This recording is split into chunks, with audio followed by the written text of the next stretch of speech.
बहुत सी बातें होगी। प्यारी माँ, हम दोनों होंगे और बस दोनों होंगे। वो एक लम्हा सोच कर बोली, ठीक है बेटे, मैं शाम को तैयार रहूंगी। काम से फारिग होकर जब मैं अपनी मां को लेने पहुंचा, मुझको यूं महसूस हुआ कि मैं नर्वस सा था। मेरी मां भी बेहद खुश थी, लेकिन वो भी नर्वस थी। हल्का नीला सुंदर जोड़ा मेरी मां के ज़ेबे तन था। बालों में फूल सजे थे, उसके मलकुती चेहरे पर नरमी थी और शुक्रगुजारी थी। कार की सीट पर बैठ गई तो हंसकर बोली, मैंने अपने सखियों को मेरी और तुम्हारी डेट के बारे में बतलाया है। वो बहुत हैरान हैं और काफी उन पर रोब पड़ा है। वो कल मुझसे फोन पर एक एक सेकंड की तफसील सुनेगी। रेस्टोरेंट में जब हम पहुंचे, मेरी मां मेरे बाजू को यूं थामे थी, गोया वो खातूने अव्वल के मनसब पर फाइज थी। मैंने मेनू पढ़ते पढ़ते रुक कर उसके जानिब देखा।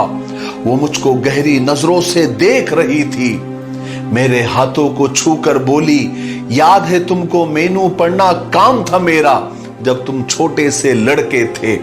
मैं बोला, हाँ याद है मुझको, वो दिन कितने अच्छे थे।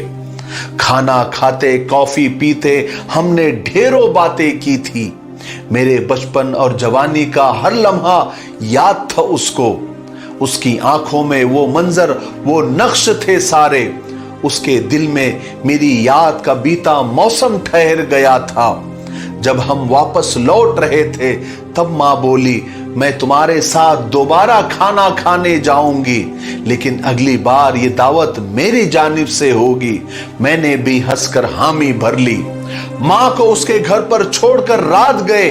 जब मैं अपने घर पहुंचा, मेरी बीवी हंसकर बोली, कैसी थी डेट तुम्हारी?